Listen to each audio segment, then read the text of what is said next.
Selamat pagi, teman-teman, adik-adik sekalian. Hari ini kita di pertemuan kedua dalam mata kuliah manajemen kelas. Ya.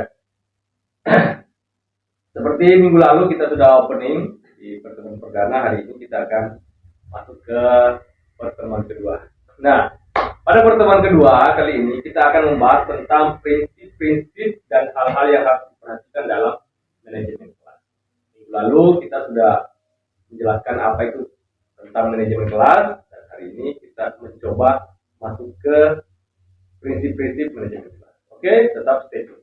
Baik, adik-adik sekalian, kali ini kita sudah masuk di prinsip-prinsip dalam mengelola kelas atau manajemen kelas. Nah, dalam mengelola kelas atau manajemen kelas ada banyak prinsip yang harus diperhatikan biar kelasnya bisa happy, bisa meriah, dan bisa suasananya menjadi nyaman. Nah, adapun prinsip pertama yaitu adalah prinsip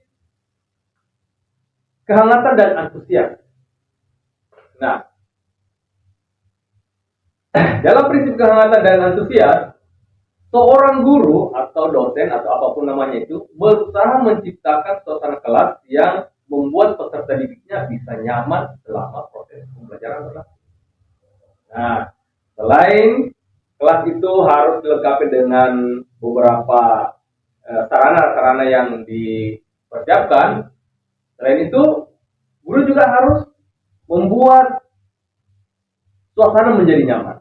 Nah, itulah yang disebut dengan prinsip kehangatan dan antusiasme. Yang pertama adalah menciptakan suasana kelas yang nyaman.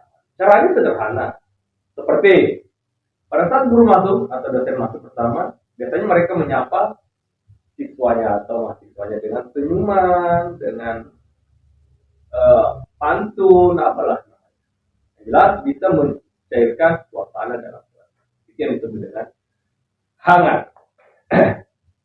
Kemudian yang kedua, antusias. Ya. Prinsip kerjasama dalam manajemen kelas. Nah, kerjasama itu penting atau biasa disebut dengan teamwork.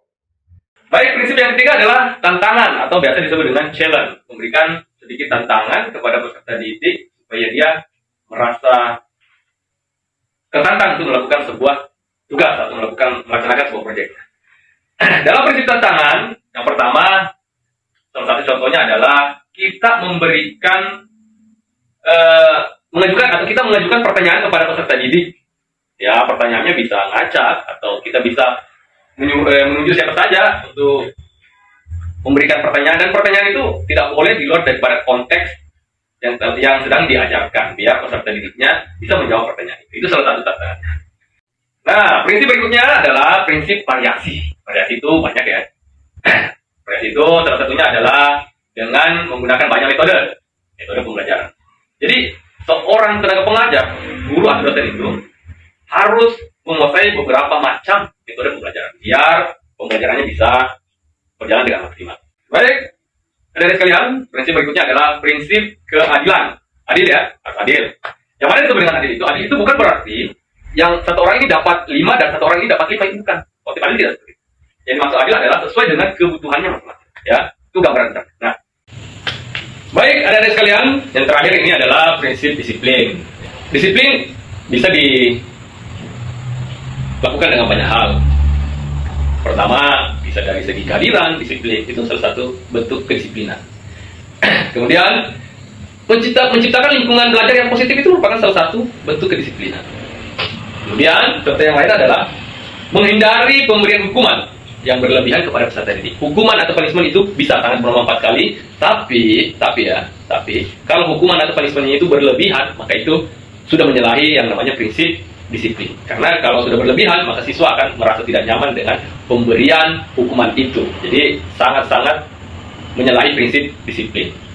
Baik, saya kira cukup itu pertemuan kita kali ini. Kita tadi sudah ulas beberapa prinsip-prinsip dalam mengelola kelas. Saya harap adik-adik sekalian bisa mengerti apa yang disampaikan, dan semoga ilmunya bisa bermanfaat, dan insya Allah kita ketemu di pekan depan. Sekian, terima kasih. Assalamualaikum warahmatullahi wabarakatuh.